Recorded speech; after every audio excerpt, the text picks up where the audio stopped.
Hi everyone, my name is Aaron. I really like PV. So I'm really grateful for the opportunity to work with all my really smart colleagues, and as well as to connect with all of you here over the last 2 days. With all of you really smart people, I've come away with a lot of new ideas. So thank you all for those. We'll see where those go. Um, so if you wouldn't mind to backtrack with me a little bit back to this morning, away from measurements and bifacials back to tracking. I want to talk to you a little bit about what's new in TrueCapture, which is our advanced tracking algorithm for our system. Amir gave a great introduction to our overall company this morning, so I won't repeat any of that. I agree with everything he said. We sell basically a lot of trackers and software to go with them. There we go. So our TrueCapture technology is really around figuring out what is the best angle for every tracker in the utility scale power plant to be at in order to maximize yield. There's two ways in which this happens in the field. One is row-to-row tracking. So with full cell modules, we try to avoid shade. Shade is certainly impacts production quite a lot. And our TrueCapture technology rotates each tracker in our independent row tracker architecture to eliminate shade when it makes sense. Then we also have diffuse light optimization. There was some discussion around that this morning. We have a form of that implemented in the field that we've measured real gains on as well. I'm not going to talk too much about that. It's relatively mature. It's been out commercially for a number of years, so forth. So TrueCapture generally looks like this. You get a little bit of row-to-row benefit in the mornings and the afternoons. And then diffuse light conditions, we get a little bit of boost whenever those diffuse light conditions come in. So it's important to note that typically TrueCapture gains are not happening during times when the inverter is maxed out and flipped. So, we can do most of the quantification of these benefits looking at the DC side analysis and setting aside what's happening on the inverter. That's generally true. Just a few notes about TrueCapture. At this point, we're at 28 gigawatts of TrueCapture contracted, 16 gigawatts deployed, operating in the field. The gap there is not because we're really slow at deployment and we have a huge backlog, but a lot of those 28 gigawatts or the delta, those sites haven't been actually constructed yet or commissioned. So sometimes we sell TrueCapture upfront with the sale of the tracker. Sometimes it's added on after the fact. We're operating on 200 sites across 5 continents, both central and string inverters. We are starting to have substantial operational data from our customers, inverters and weather stations to justify sort of what the technology is doing. I wanted to break out the key parts of TrueCapture a little bit. I mentioned also already the row-to-row versus diffuse optimization.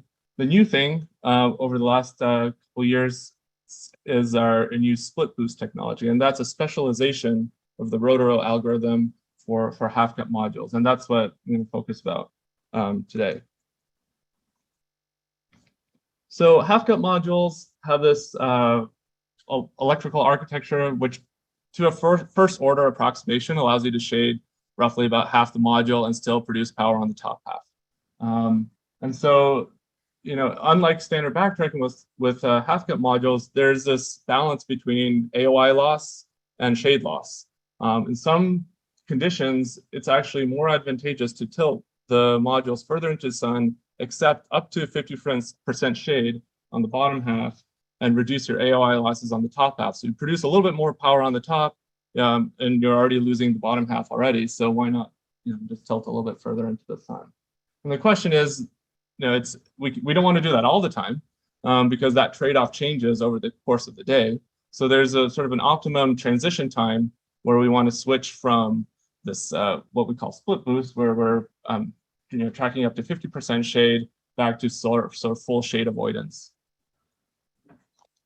I want to speak for a moment about the sources of shade loss in our systems. First one, of course, is terrain. We can all readily appreciate that. XTR is a big part of dealing with terrain.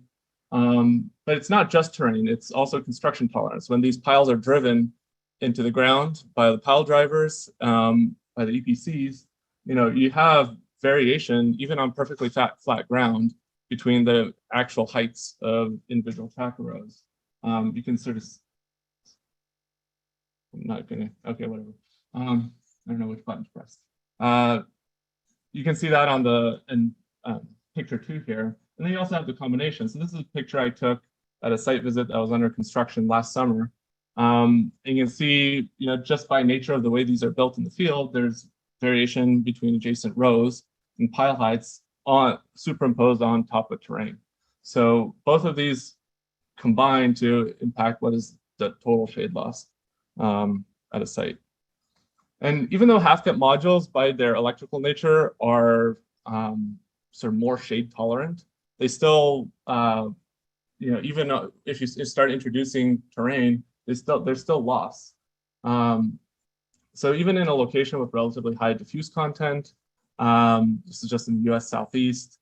I can't seem to help myself. Every time I put presentation together, I have to introduce some PV Watts modeling results.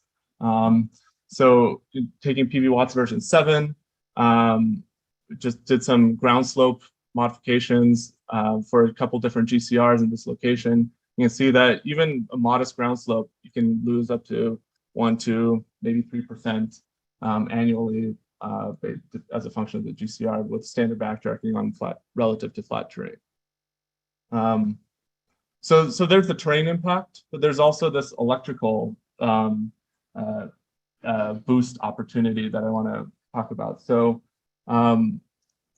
if you just run SAM or PV Watts or PVSIFT or any other hourly modeling tool, and you compare true tracking versus backtracking with a half-cut module, and you look at the power production from both of them, compare them, you can find little moments, there we go, moments in the day where true tracking actually outperforms backtracking, just assuming perfectly flat ground. So we can do some simple modeling across a bunch of locations, and we've observed that depending on the location, the GCR, you can see even up to 0.5% annual gain just by deciding whether you're going to true track or backtrack at every hour in the day when you're using half-cut modules. So that's the underlying basis for saying, well, there is an optimum point between shade accommodation and AOI minimization that we're going to do. So we started testing this in the field in December 2020, so coming on 2 years now. We've done some estimation of the benefit for the whole site at an aggregate. And we had some initial short-term field data showing, depending on the location in the plant, anywhere between 0.4 and 1.9% gains for these for the analysis for several months of operation. And we did some comparison where you can see actually this electrical benefit that I just talked about in the previous slide showing up as a little bump in the power production profile due to that optimization of the top half angle of incidence. Since then, we've had an opportunity to get this technology deployed on really large sites all over the world. And we've collected, in many cases, more than a year's worth of data. I don't have those plans here, but in many cases, 12 months of operational data where we're doing an alternating, similar to what John was saying at ATI, alternating A/B testing on the self-same block to compare what the on performance looks like with the off performance. And we're seeing, on an annual basis, so all seasonality is included in this, all the different radiance conditions, temperatures, sun angles, and so forth that you see throughout the course of the year.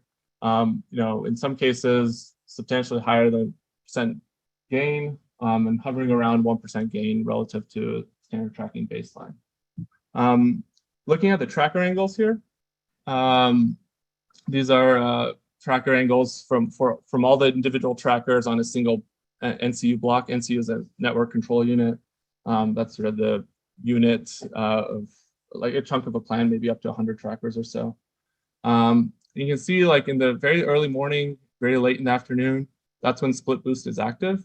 That's where you see sort of a more aggressive backtracking towards the sun, or sorry, more aggressive tracking towards the sun.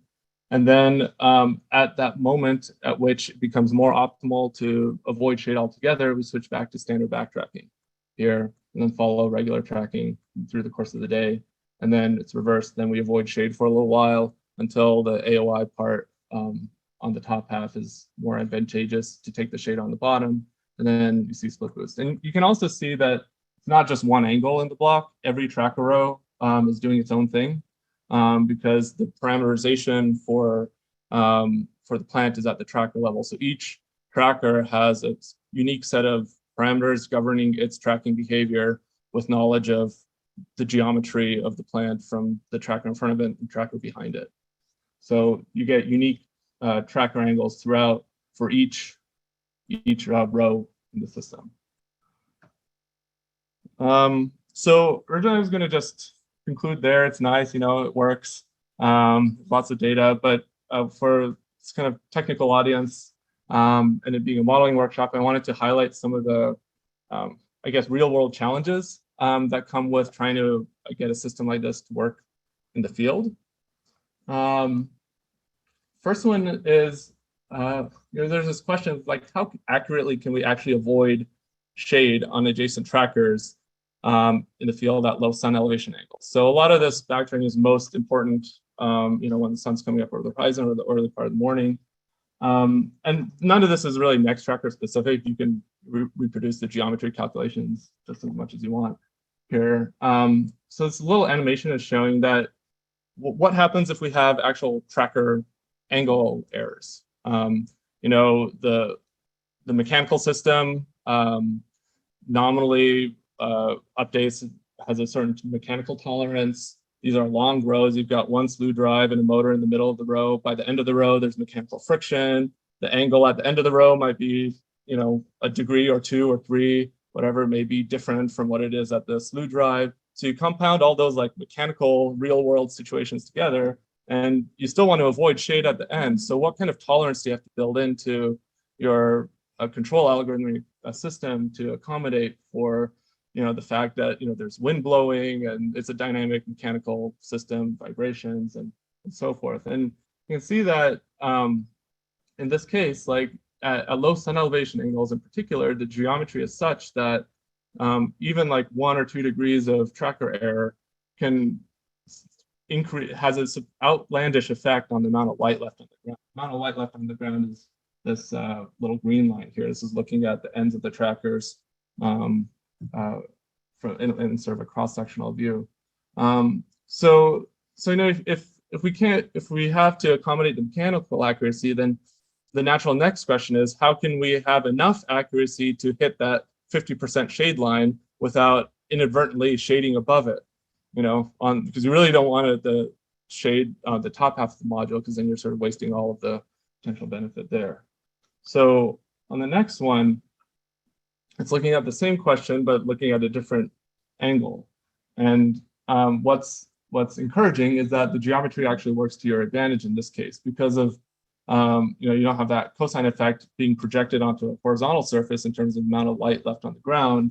The mechanical accuracy has a relatively minimal impact on how accurately you can target that shade line on an adjacent tracker at low sun elevation. So, so this was just more of an exercise for us to like think through like these real world implications of trying to get these algorithms to work in the field.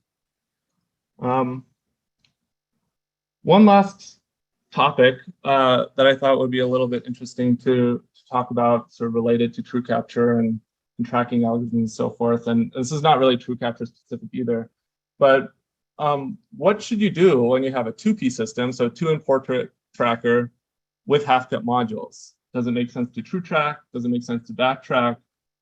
Is there some form of TrueCapture algorithm that makes most sense for this situation. And we have a couple sites out in the field with our Gemini 2P tracker product, where the customers and ourselves are trying to figure out what's the best thing to do. There isn't a clear answer in my view. When I do some modeling on an annual TMY and hourly simulation, just the difference between TrueCapture backtracking is pretty negligible. I mean, it's backtracking is slightly worse by a third of a percent. It's not very much. Hourly modeling and perfectly flat theoretical model doesn't really represent reality very well. And so, our general position is that it's in the noise and it's customer's choice, whether they want to backtrack or TrueCapture with these systems. It's site dependent, it's irradiance conditions dependent. There are other things to consider, like excessive tracker motion. If you're backtracking, maybe your tracker's moving less morning to night than it is if you're TrueCapture. But which way does the energy go? But now if you add terrain onto this, and even just sort of like a slope, and you're doing backtracking, backtracking with topography on a 2P plus half-cut system could be sort of the worst of both combinations, because of the terrain, you're introducing some shading loss, right? But you're still backtracking, which means you're pointing further away from the sun already. So it's sort of the worst combination of both. In that case, you may be better off TrueCapture, taking the shade, but getting the angle of incidence benefit. So in general, we don't do TrueCapture for like a row-to-row optimized algorithm for 2P plus half-cut systems. In theoretical sense, you could come up with like a quarter track or a half track that sort of tracks up to the number of segments of electrically independent modules that you have along the tracker cord. But in practice, that's like it's too subtle to meaningfully implement and measure. The gain would be really small. So we just basically don't do it. And we treat it like the first solar, thin film module that has essentially a linear shade response. So anyways, just hopefully that was sort of interesting, but something that we've run into recently that doesn't have a clear-cut answer. But anyways, I guess in summary, long-term field tests in many locations show real meaningful gains for the split boost idea. It's really important to specialize the tracking scheme to the module technology and tracker architecture, or 1P, 2P, half-cut, full cell, whatever, that makes a difference. The seasonality is really important in these field tests. The sun elevation angles over the winter are totally different than they are in the summer. The shade impacts are different, the gains are different. And so we've really focused in on trying to do 12 months of testing whenever we work with a customer to do this. When we're looking at real world inverter operational data, like clipping and curtailment that we see is troublesome. It really corrupts a lot of the analysis you want to do to extract these gains. So that's something we're working on right now to try to improve how we do that. And just, I guess, the real world implementation of these advanced algorithms can be a little bit trickier in the real world than modeling them in a more controlled environment. So that's all I have to share for this penultimate talk. Thanks so much for having me. It's really a pleasure to be here.